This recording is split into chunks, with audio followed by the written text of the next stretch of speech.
चलो जी। तो तीसरा ऑप्शन था हमारा कि the degree of disruption it brings to patients life. So हाँ, तो अब देखेंगे इसके बारे में ज़रूर बात हुई है। उसने जब प्रॉब्लम्स का बताया कि सच है, तो उसने बताया कि जो पेशेंट्स की लाइफ है, ठीक है, वो कॉम्प्रोमाइज़ होती हैं और कोमॉर्बिड्स आ जाएंगे और अननोन सिम्टम्स आ जाएंगे। ये सारी चीज़ें उसने स्टेप बाय तीन चार चीज़ों को बताया। और लास्ट में उसने मेन चीज़ बताई कि जो क्रोनिक डायबिटिक मेलाइटिस होते हैं, तो उनके बारे में उसने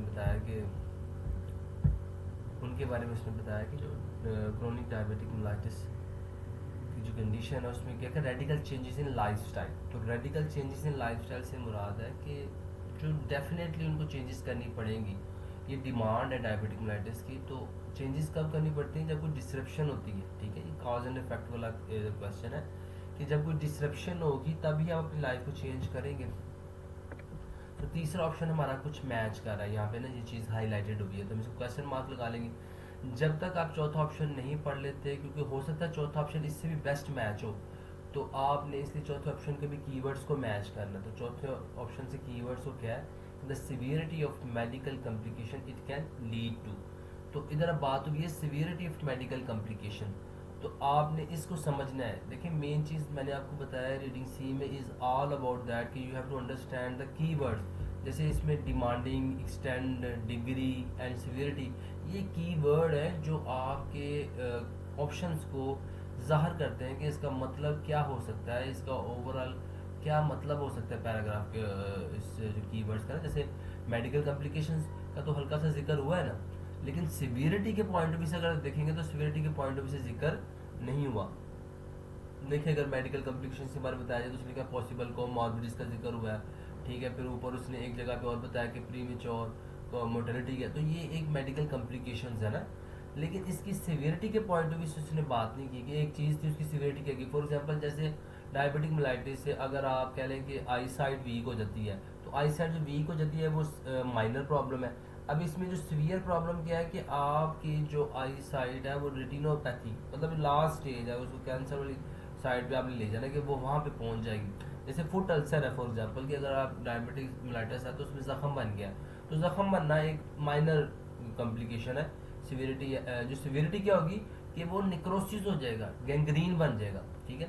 तो इस पॉइंट ऑफ व्यू से अगर हम देखें तो हमारा सिवियरिटी का जिक्र नहीं हुआ मेडिकल कॉम्प्लिकेशन से रिलेटेड। तो ये ऑप्शन भी हमारा गलत होगा। तो इस तीनों को जो ऊपर वाले हमने गलत करी, तो लास्ट में हमारे पास क्या बचा? सी। क्योंकि सी का मैं आपको बता रहा हूँ कि जैसे उसने जिक्र किया demand radical changes in lifestyle. तो रेडिकल चेंजेस किस चीज़ के लिए होती है? जब कोई चीज़ डिस्टर्ब होती है तो फिर ही हम कहते हैं कि नहीं, इसको चेंज करने की ज़रूरत है। तो ये हमारा मेन चीज़ हाईलाइट हुई थी इसके अंदर लाइफस्टाइल्स के बारे में, वो हमारा ऑप्शन था। तो गाइज आपके लिए रीडिंग सी में जैसे मैं आपको बता रहा हूँ, बेस्ट थिंग क्या होती है कि आप पैराग्राफ स्ट्रक्चर को समझे। आपने मेरे क्वेश्चन अटेम्प्ट करने की टेक्निक को देखा होगा कि मैंने शुरू में पैराग्राफ को शुरू में आहिस्ता से शुरू से मैं टॉपिक सेंटेंस को पढ़ा, फिर आगे उसका सपोर्टिंग सेंटेंस को पढ़ा, फिर मेन चीज़ को पढ़ा कि क्या इश्यूज को हाईलाइट कर रहा है, कौन सी प्रॉब्लम्स होती हैं जो चैलेंजेस में जिसको फेस करना पड़ता है। फिर मेन उसमें एंड में कंक्लूजन लाइफ के बारे में बात की। तो मुझे ओवरऑल पैराग्राफ की समझ आ गई। जब मैं ऑप्शन सेलेक्ट कर रहा हूँ तो मुझे पैराग्राफ पढ़ने की जरूरत नहीं पड़ रही। वो तो आप लोगों के लिए मैं इसको वापस लेके आ रहा हूँ। अदरवाइज पैराग्राफ की मुझे सारी समझ आ गई। अब मैं ऑप्शन सेलेक्ट करते वक्त एलिमिनेट कर रहा हूँ कि हाँ इस बात का जिक्र हुआ था, नहीं हुआ था। हाँ, ये कीवर्ड साथ, फॉर एग्जांपल कीवर्ड एक्सटेंड लिखा है तो एक्सटेंड का एक्सटेंड है थी प्रॉब्लम की सोसाइटी के मुताबिक, नहीं तो सोसाइटी की प्रॉब्लम के बारे में बात नहीं, तो वैसे ही एलिमिनेट हो गया। इस तरह जब आप ऑप्शन सेलेक्ट करेंगे तो आपको एलिमिनेट करना आसान होगा और आप राइट ऑप्शन के पास जल्दी पहुंचेंगे। हाँ, शुरू में जब आप जिस तरह पैराग्राफ स्ट्रक्चर को मैं समझ रहा था, आप समझेंगे तो आपको टाइम लगेगा, लेकिन with the passage of time जो जो आप इस चीज़ को करते जाएंगे तो आपकी पैराग्राफ स्पीड जो बढ़ जाएगी। फॉर एग्जाम्पल अब मैं नेक्स्ट क्वेश्चन जब आपके साथ अटैम्प्ट करूंगा अभी, तो आप देखेंगे उसके अंदर अगर मैं इतना ज़्यादा टाइम नहीं लगाऊंगा, इसमें तो मैं आपको समझा रहा हूँ साथ साथ पैराग्राफ बता रहा हूँ, तो इसलिए आप उसमें ज़्यादा टाइम लग रहा है। तो सेकंड जब मैं क्वेश्चन अभी अटैम्प्ट करूंगा तो आप इतने प्रॉब्लम होगी। बस मेन चीज़ क्या है कि आपने फ्लो को याद करना है कि फ्लो क्या है। फ्लो क्या है? सबसे पहले क्वेश्चन को समझे। क्वेश्चन के अंदर मेन चीज़ क्या है जी? कोई एस्पेक्ट है वो हाईलाइट हुआ है, कौन सा एस्पेक्ट है जो हाईलाइट हुआ है? अब देखिए, एस्पेक्ट क्या था कि जो लाइफ स्टाइल चेंज हो रहा है, जो रेडिकल चेंजेस चाहिए, वो क्यों चेंजेस चाहिए, वो ऑप्शंस के अंदर उसने बात की थी, ठीक है। तो इस तरह आपने ऑप्शन से कीवर्ड को क्वेश्चन से पहले मैच करना है कि एस्पेक्ट कौन सा है, इसमें मेन एस्पेक्ट कौन सा है? लाइफस्टाइल चेंजेस का।